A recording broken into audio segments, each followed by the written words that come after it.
بسم الله الرحمن الرحيم. الرحمن علم القرآن، خلق الإنسان علمه البيان. الشمس والقمر بحسبان، والنجم والشجر يسجدان،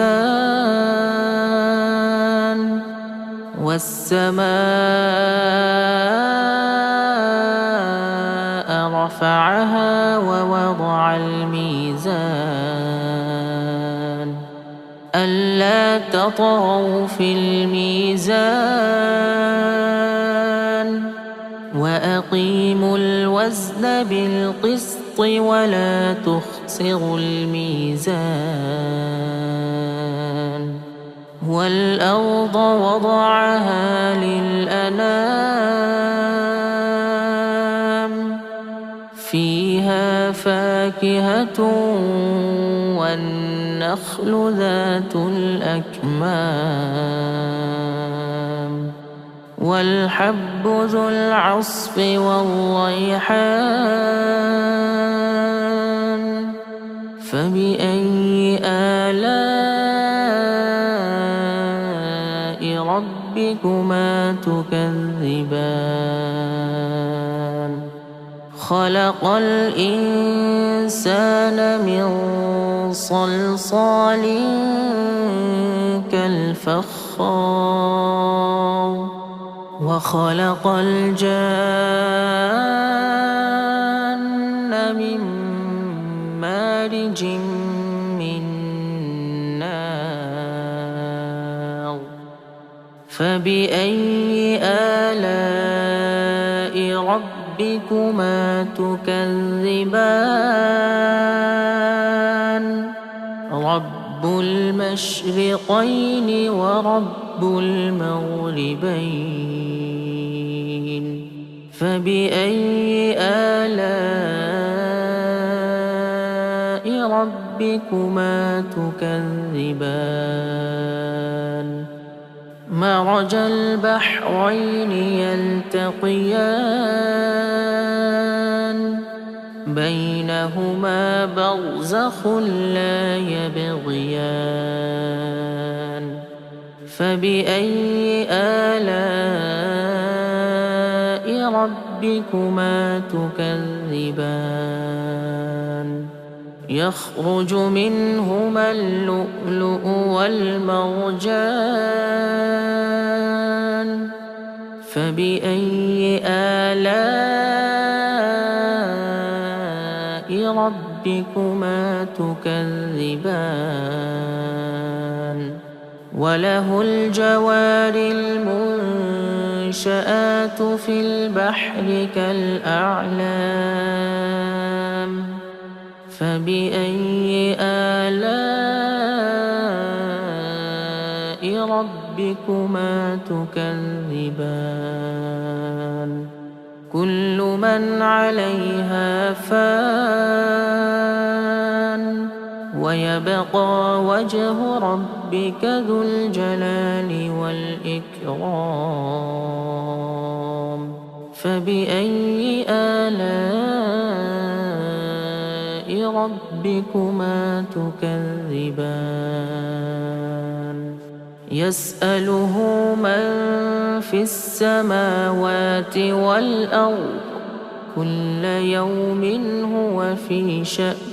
فبأي آلاء ربكما تكذبان؟ سنفرغ لكم أيها الثقلان. فبأي آلاء ربكما تكذبان؟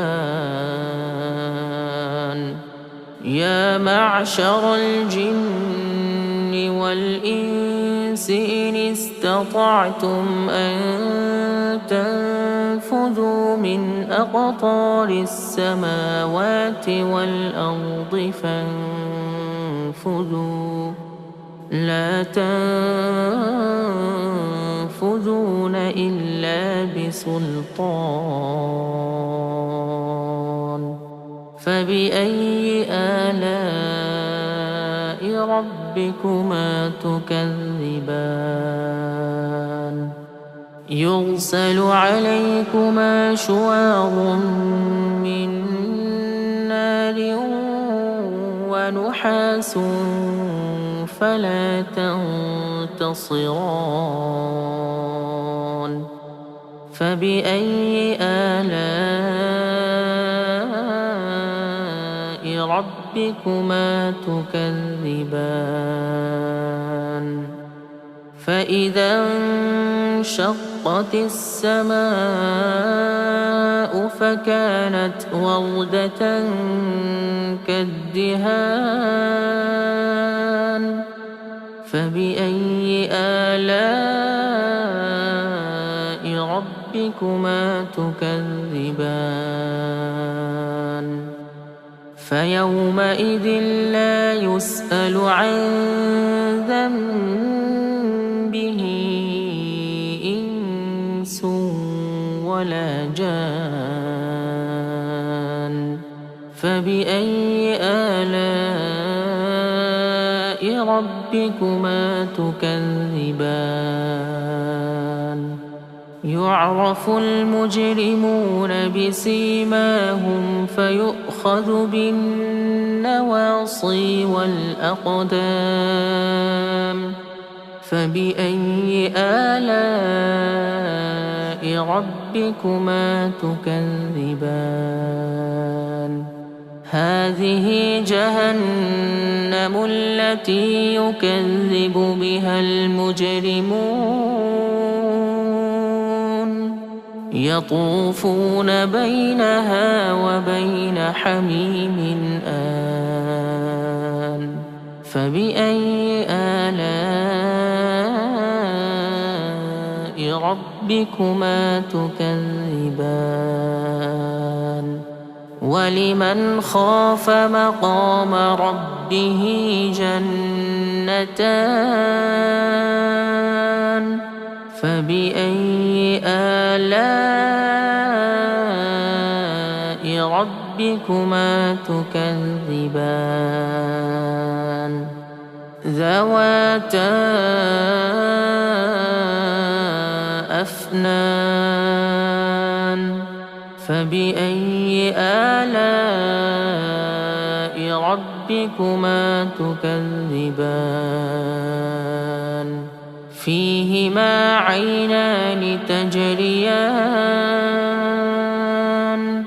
فبأي آلاء ربكما تكذبان فيهما من كل فاكهة زوجان فبأي آلاء ربكما تكذبان متكئين على فرش بطائنها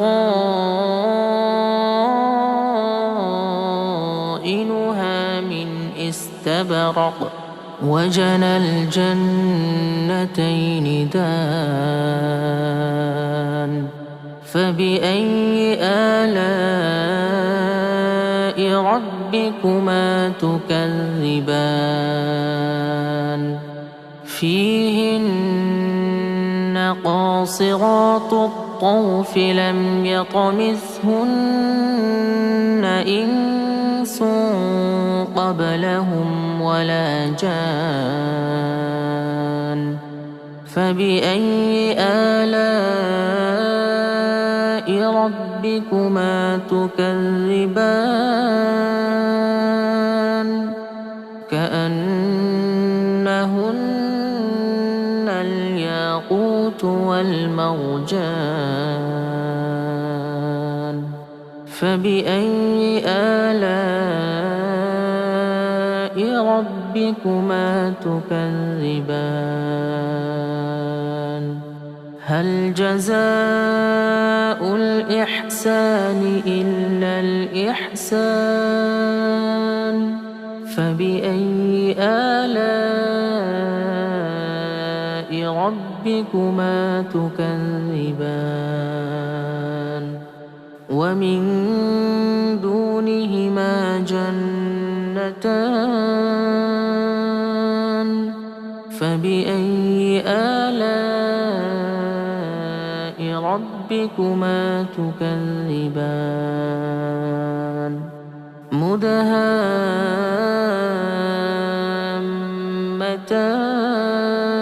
مدهامتان فبأي آلاء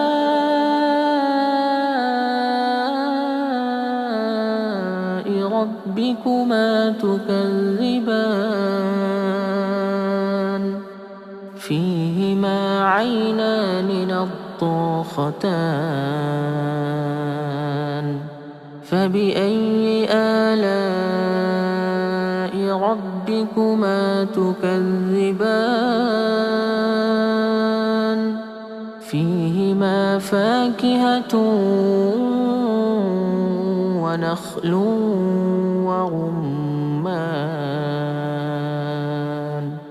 فبأي آلاء ربكما تكذبان فيهن خيرات حسان فبأي آلاء ربكما تكذبان حور مقصورات في الخيام فبأي آلاء ربكما تكذبان لم يطمثهن إنس قبلهم ولا جان فبأي آلاء ربكما تكذبان متكئين على رفرف خضر وعبقري حسان فبأي آلاء ربكما تكذبان تبارك اسم ربك ذي الجلال والإكرام